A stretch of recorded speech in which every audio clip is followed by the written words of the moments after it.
She said it wasn't about the survey, and he didn't deny it. Something shifted between Russell Prescott and Ruby Sutton that night on that sidewalk, and the truth is, neither of them walked away the same.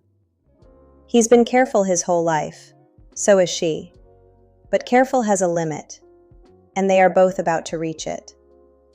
If you're new here, subscribe, leave a like, and tell me in the comments where you're watching from.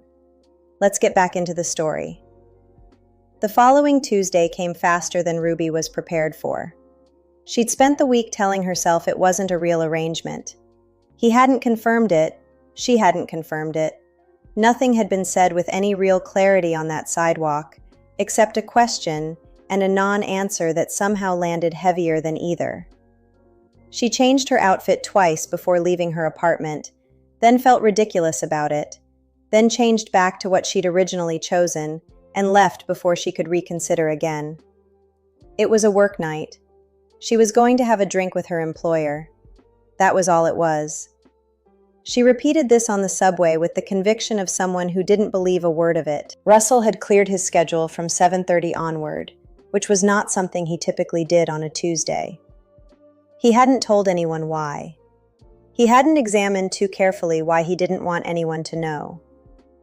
What he understood, clearly and without much comfort, was that he had been thinking about Ruby Sutton with a frequency that had stopped being casual somewhere around the third week, and was now something he couldn't reasonably categorize as passing interest.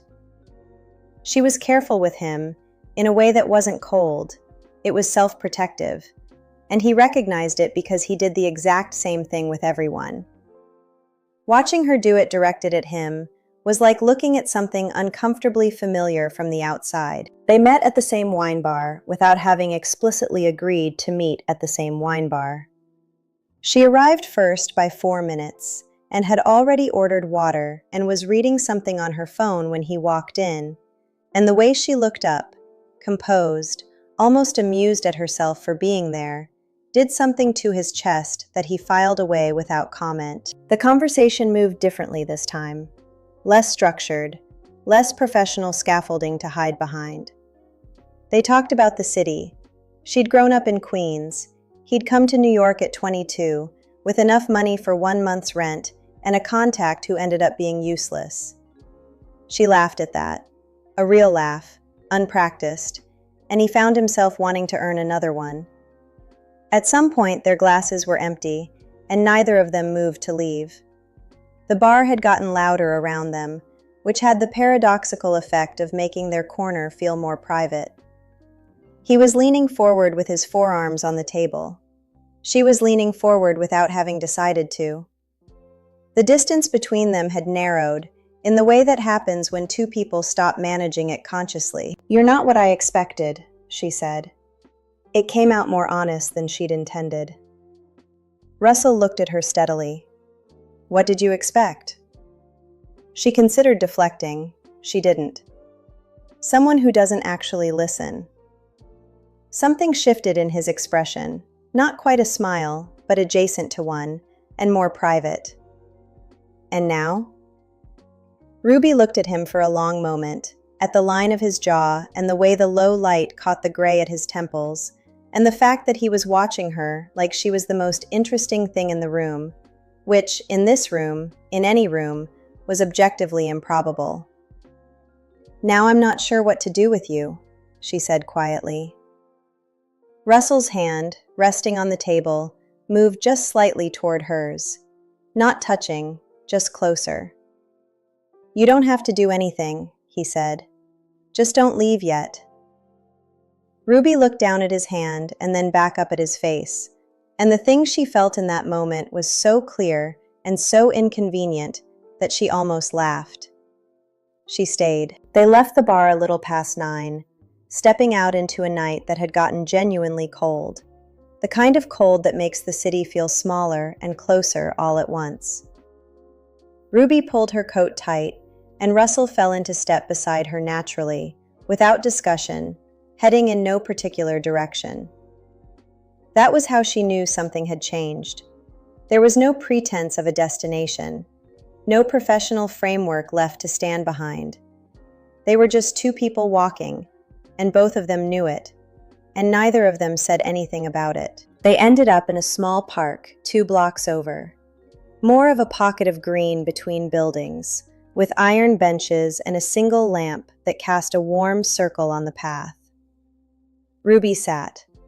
Russell sat beside her, close enough that she was aware of the warmth coming off him in the cold air. For a while, they just existed there, the city moving around them at its usual indifferent pace, and Ruby thought about how strange it was that silence with him didn't feel like something to fill. It felt like something to stay inside of. He told her, without much preamble, that he hadn't grown up with anything. Not as a confession, more like information he'd decided she should have. His father had worked the same garage in Clarksville for 30 years and called it a good life, and Russell had loved him for it. And also known from the age of 12 that he couldn't do it. Couldn't stay small. Couldn't stop pushing at the edges of things. "That sounds lonely," Ruby said. He was quiet for a moment. "It was," he said. "For a long time I didn't notice. Then I noticed and decided it was fine." "Is it?" He turned to look at her. She was watching him with those steady, dark eyes that had been dismantling his composure one honest look at a time for weeks, and the corner of his mouth moved. "Less than it used to be," he said. Ruby felt the weight of that land quietly in her chest. She understood the architecture of it, the decision to be alone, made so long ago it had started to feel like personality rather than choice. She had her own version of it, smaller in scale but built from the same material. The habit of managing everything herself. The reflexive reassurance that everything was fine. She hadn't told anyone about her mother's situation beyond the bare minimum, hadn't let it show at work, hadn't asked for anything from anyone. And here was this man, this particular, impossible, inconvenient man, who had noticed anyway. When he reached over and tucked a loose strand of hair behind her ear, it was so unhurried and so certain that she didn't startle. She just went still. His fingers brushed her jaw on the way back, the lightest possible contact. And he was watching her face with an expression that was unguarded in a way she suspected very few people ever got to see. Ruby's heart was doing that thing again, the thing she had run out of excuses for entirely. She turned her face slightly toward him, just slightly, and that was all it took.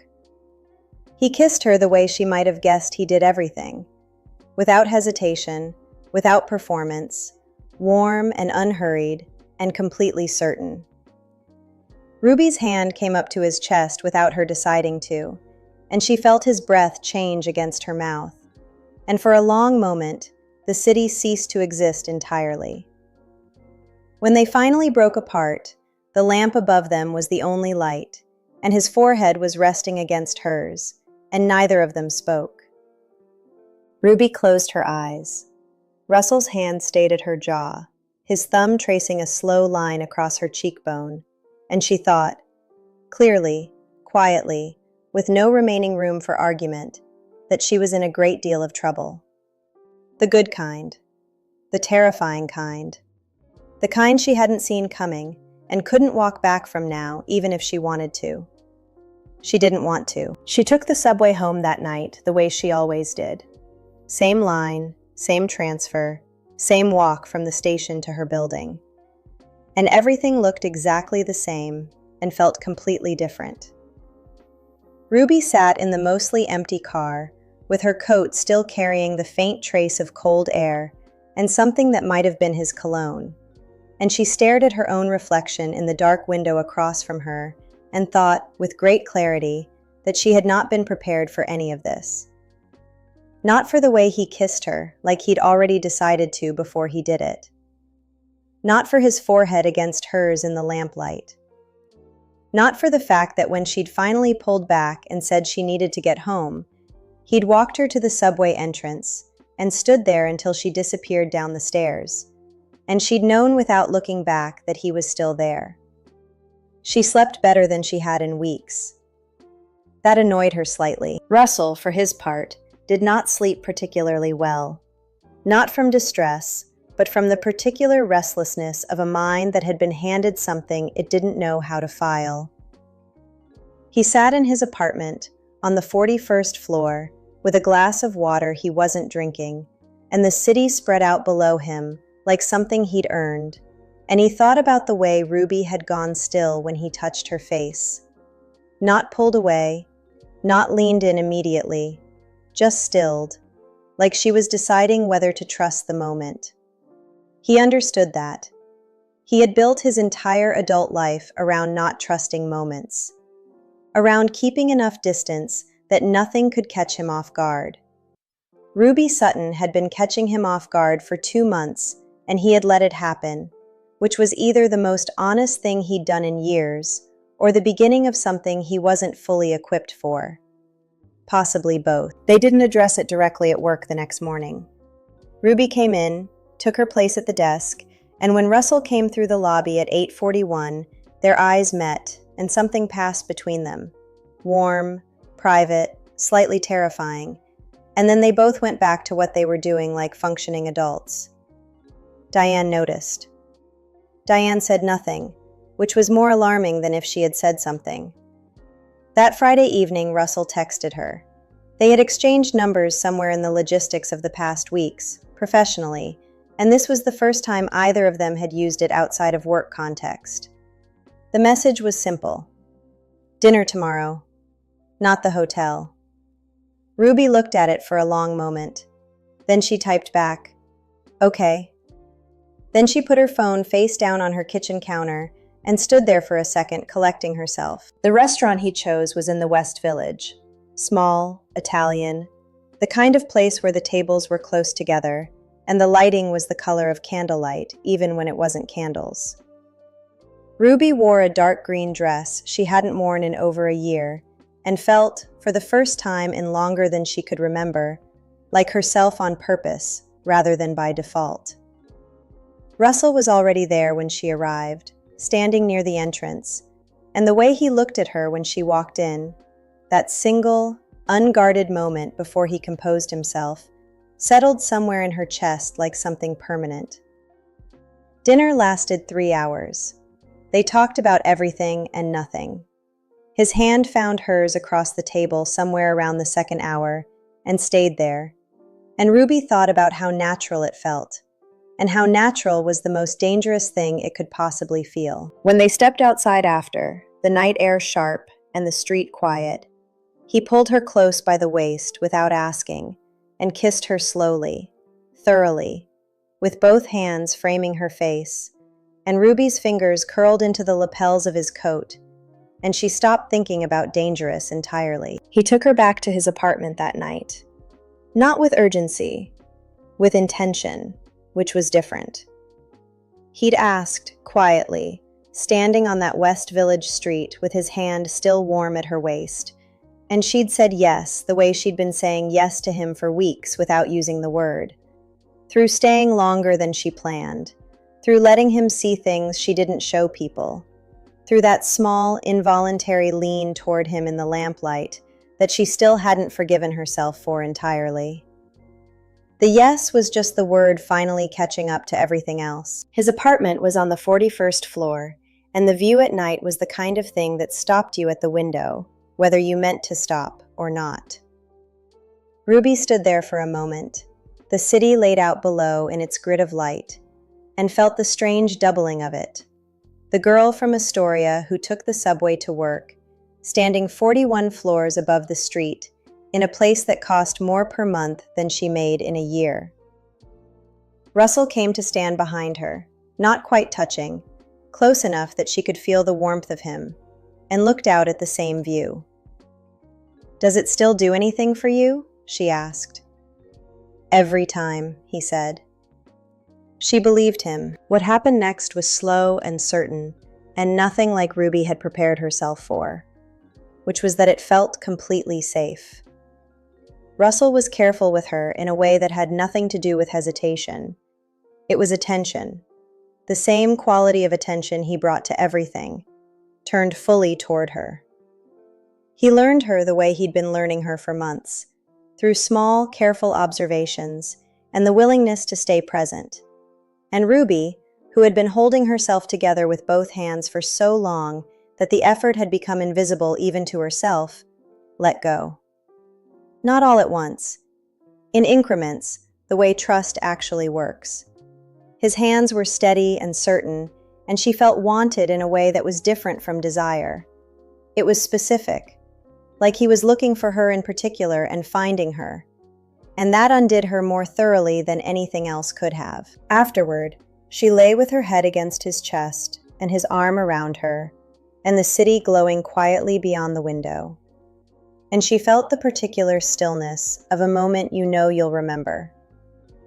Russell's hand moved slowly through her hair, unhurried, unconscious almost, and she thought about how she'd spent 2.5 years in that building, watching people pass through on their way to somewhere else, and never once imagining that something could begin for her there too.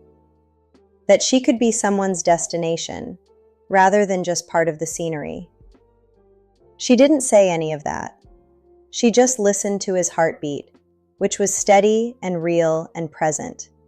And that was enough. Russell stared at the ceiling in the dark and felt something he hadn't felt in so long that it took him a moment to identify it. Not happiness exactly, something quieter. The absence of the low, persistent tension he'd been carrying for years. The constant forward-leaning pressure of always building toward the next thing. Just stillness. Just this.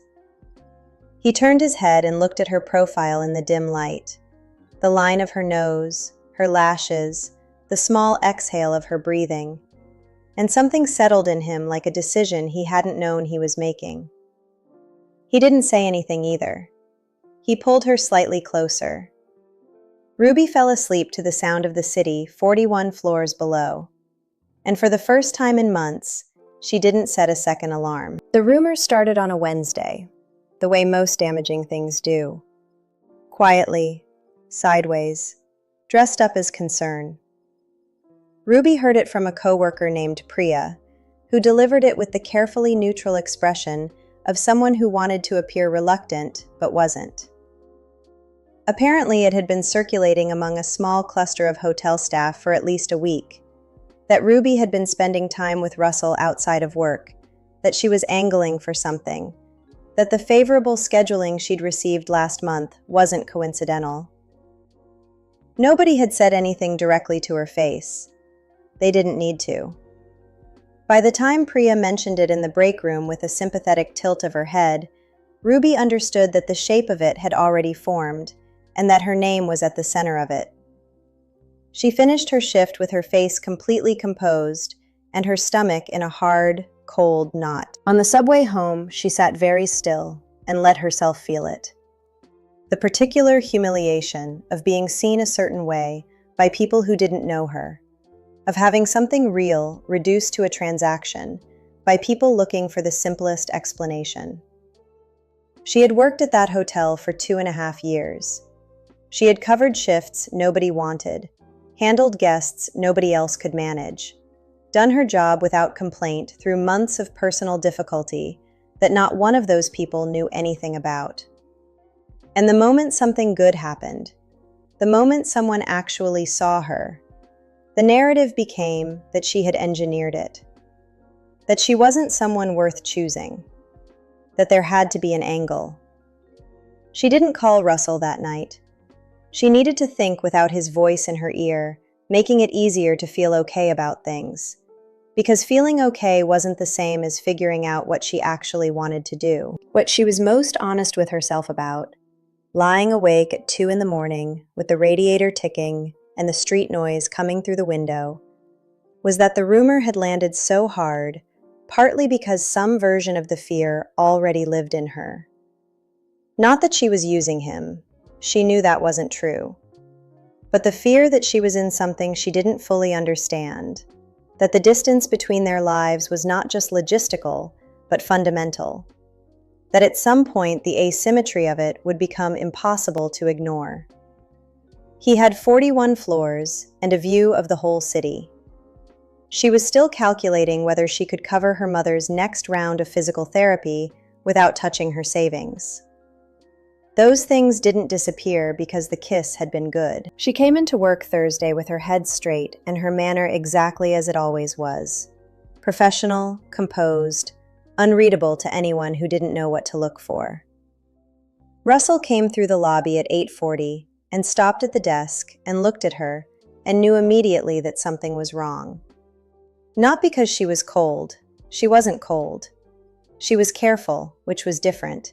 And he recognized the difference because he'd watched her carefully enough to know what her unguarded version looked like.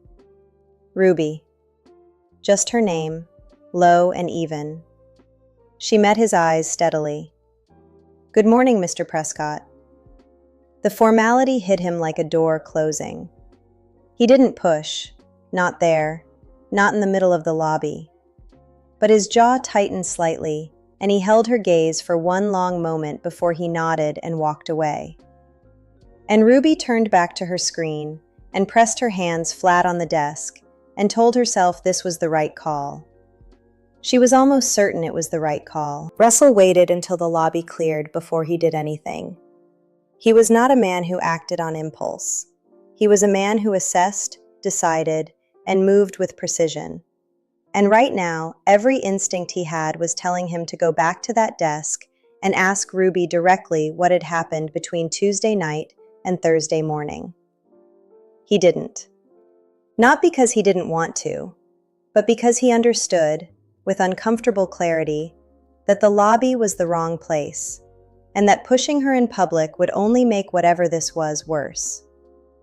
He went upstairs and had 3 meetings he doesn't remember the content of. By mid-afternoon, he had pieced enough together. A comment from his operations manager, a shift in the room's energy when Ruby's name came up in a staffing conversation, the way 2 front desk employees had gone slightly quiet when he walked past, to understand the shape of what was circulating. He sat with that information for a long time. He felt something he rarely felt and almost never showed. Anger. Not the cold, functional kind he used in negotiations. Something more personal. The idea that Ruby, who had worked harder and more quietly and with more dignity than almost anyone in that building, was being talked about like she was a calculation, like what was between them was a transaction she had engineered, made something tighten in his chest that didn't loosen for the rest of the day. What he didn't do was make it about himself. He understood why she'd pulled back. If their positions were reversed, if he were the one with less power in the dynamic, the one whose professional reputation lived in that building, the one who had everything to lose and nothing institutional to protect him, he would have pulled back too. Probably faster. He had spent years pulling back preemptively from things that hadn't even threatened him yet. Ruby had waited until there was actual cause.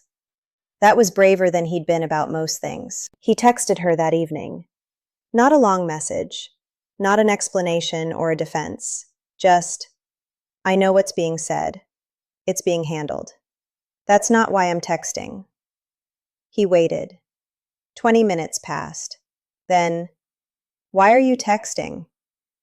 He looked at that for a moment, at the directness of it, at the fact that even pulling back, she couldn't quite bring herself to be someone she wasn't. He typed, "Because Tuesday night was real, and I think you know that." This time the pause was longer.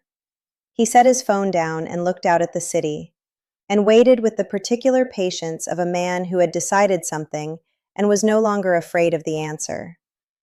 Her reply came 40 minutes later, short and honest in the way she always was when she stopped protecting herself long enough to speak. "I know." Russell read it once, then again. Then he set the phone down on the kitchen counter, and for the first time in a very long while, he smiled at nothing in particular. Just the city, just the quiet, just the specific, unfamiliar warmth of knowing that something real was still there, waiting, and that this time, neither of them was going to be the one to walk away from it. Not yet. not without a fight worth having first. That's where we leave them tonight. Not broken, not finished. Just two people standing on the edge of something real, deciding whether to jump. Part 3 is coming. And if this story has been living rent-free in your head, you already know you need it. Drop your rating in the comments right now. 1 to 10. No in between. And if you're not subscribed yet, what are you waiting for?